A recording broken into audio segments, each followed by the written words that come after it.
Going to a programming bootcamp can be a life and career-changing experience. It can set you on the path for success for the rest of your life, but it can also be a huge waste of time and money for some who don't know what to look for. Today, I'm going to share with you the key indicators that you should look for to determine if you should go to a bootcamp and what bootcamp you should choose. Before we get into it, I think it would be valuable for me to talk a little bit about my career and why you should listen to some of my advice on this topic. I've been a software engineer for 10 years, working at Amazon. I've helped start 2 startups that have gone on to be worth over $100 million, one of which ended up being worth over $1 billion. I've taught at 3 separate coding bootcamps, most notably leading the instructional team at Hack Reactor. Before we get into it, I want to note that I'm not going to be recommending any bootcamps in particular. Some of the bootcamps I've taught at have been great and are bootcamps I would personally recommend to friends, but I'm not going to say that here. And the reason is bootcamps change. Certain ones get better with time and some deteriorate. There's also a ton of variance even within a single bootcamp. Some locations and instructors might be fantastic and others might not be great. So instead, I think it's most useful for me to give you exact pointers that will help you to determine what bootcamp to go to and if you even should at all. The first thing you should do before ever considering a bootcamp is self-teach for at least 3 months. I would recommend doing about 10 hours a week part-time for at least 3 months to just dip your toes into the software engineering water. See how fast you pick up new topics, because that's going to become crucial as you decide what bootcamp you want to get into later, or if you decide that you even want to go to a bootcamp at all. There's so many great free resources out there to learn software development. There's free Code Camp, Udemy, and fantastic YouTube videos that you can dive into to start learning programming completely for free. Having the foundation from self-teaching will help you so much if you end up going to a bootcamp in the future, because it'll lay the foundation that'll allow you to pick up topics extremely quickly when you're actually going to school. So you've done your 3 months of preparation, and now it's time to start considering bootcamps. The first thing you need to do is you need to be honest with yourself. How much natural talent do you have for software development? We're in a market now where the junior development market for software development is a lot more saturated than it was even just a few years ago. It's harder to get your foot in the door, and it continues to get harder as more and more people go through a bootcamp. So having a natural talent for software development is a really key indicator that you might do well in the industry. Go ahead and take those 3 months of learning and keep notes. How long does it take you to pick up new topics? When you learn something, can you implement it immediately? Do you have a knack for software development? I'm not saying it's required, but it's a great indicator to show that you might do well in the industry. How is your network? Do you have a lot of connections in the industry? Now, this isn't required. If you have great talent and you interview well, you can find connections easily. But if you have a lot of ins in the software industry, that's going to make getting your first job so much easier. And it makes going to a bootcamp an easier choice to make as well.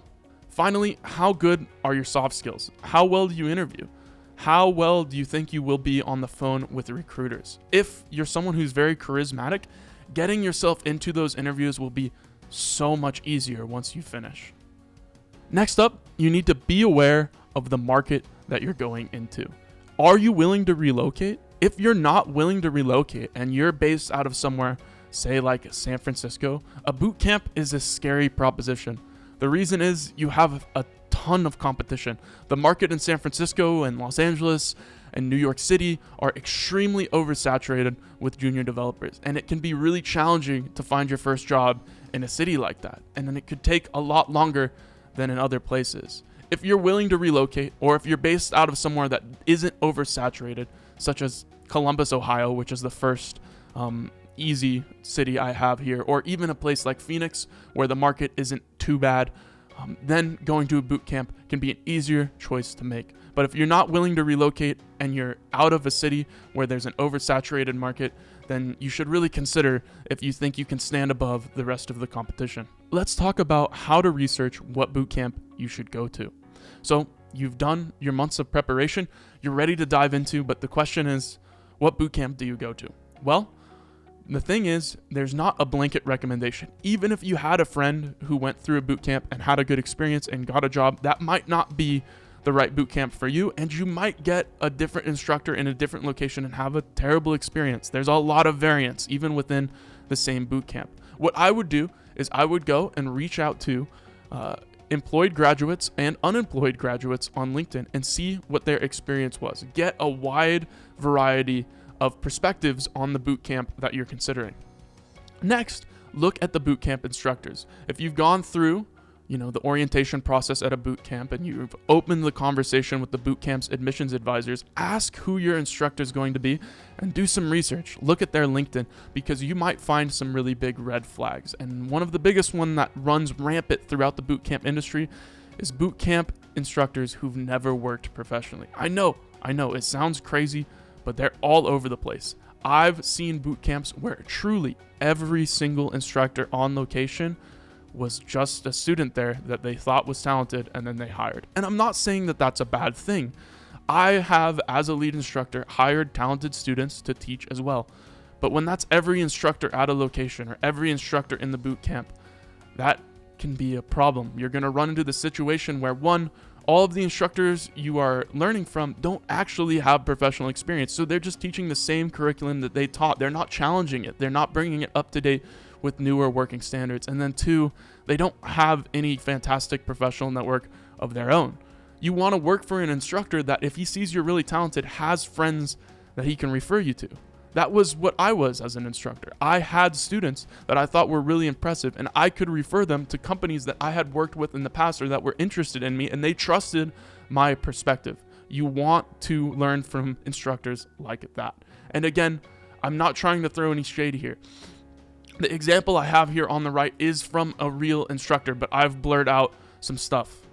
It's totally viable to learn from someone who has only ever been through the boot camp, but when that's all you're getting, when the only stream of knowledge you're getting from is from someone who also just studied the same curriculum you did and then taught it, you're missing out on a lot of advantages. Final note here is that when a boot camp's hard to get into, it's a good sign. If a boot camp has high entry standards, that means they're looking to graduate high-level students. That's not a sign that you should run away. You want to look for those hard to get into boot camps, because those are the places you should be striving to go to, and they're probably the places that are going to teach you the most, and critically, they're going to have the best colleagues. One of the best parts about going to a boot camp is that you can learn a lot from your fellow colleagues. And a boot camp with high entrance standards means you're going to have high level colleagues that are also likely to go get employed and might be great references after you graduate or future in your career. My next tip is to not fall for the bait. Boot camps are businesses, and they function by selling you education. And sometimes the way they sell you that education might be a bit misleading. First things first, the career services at boot camps are not going to get you a job. Very, very rarely do boot camps have meaningful relationships with a large amount of companies. And if they say they do, I'm not saying it's guaranteed to be false, but I'm saying that it might be. Do some research. Reach out to graduates on LinkedIn and see if they've been able to get a job or interviews at the places that the boot camp is claiming they can get you. The second thing is, when a boot camp claims that they're going to teach you all of these languages and frameworks in a short period of time, that's not a good thing. I would encourage you to watch my one of my past videos on tips to get your first software engineering jobs. But diving deep on one language and framework, I think, is a lot more beneficial to new developers than learning a really, really wide breadth. The other thing is, learning a lot of languages and frameworks in a small period of time just means you're probably not going to get a great grasp of each one. Sure, it looks good and it lets you apply for a wide variety of jobs using different languages, but the problem is, when you get into the interview at those jobs, you're only going to have like a few weeks of experience with the framework and language, and you're not going to look very good. Versus if you go get into a job that you've been working in the language of for the last 20 weeks, all of a sudden, you sound pretty good and you sound pretty educated and you're a lot more comfortable in the interview environment. Next up, boot camps that kick people out. This is a good thing. You want to go somewhere where they're willing to boot people that they don't think are meeting their standards. It's a good sign.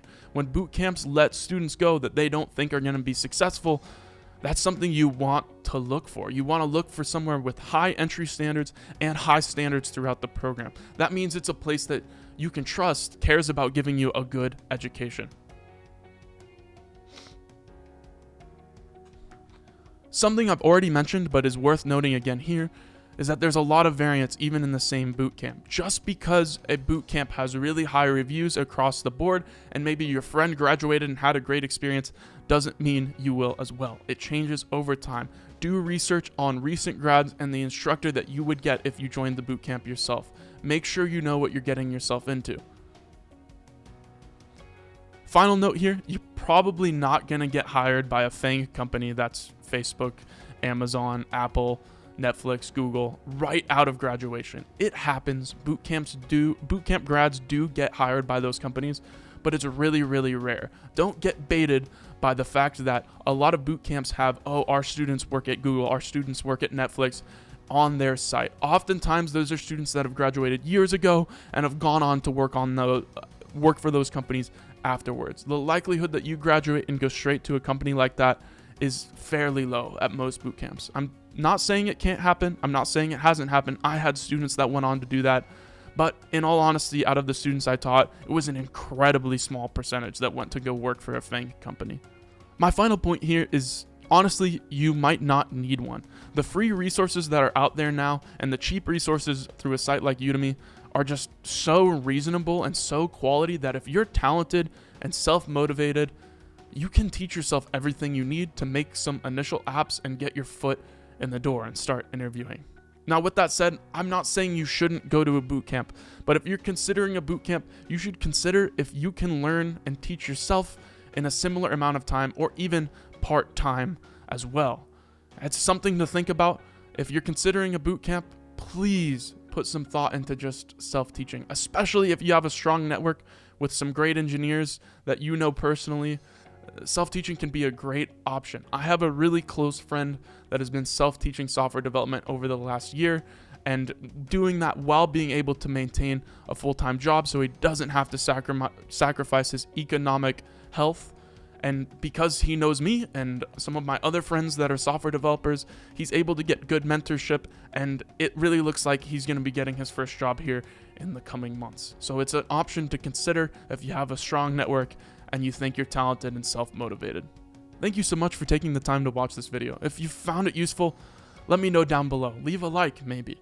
And if you like videos like this and want more career advice or programming tutorials in the future, feel free to subscribe to the channel. I sincerely hope that this video was useful in your software development journey. I hope it helps you make the decision on if a boot camp is right for you or not. And I would encourage you, if anyone gives you a blanket answer, like boot camps are always good, or you should go to this boot camp, or boot camps are bad, that's not true. There's a lot of variance. You need to do a lot of research and thinking about yourself before you can make that decision. And at the end of the day, that decision lies on you. So best of luck. I hope you have a long and prosperous career, and thank you for watching.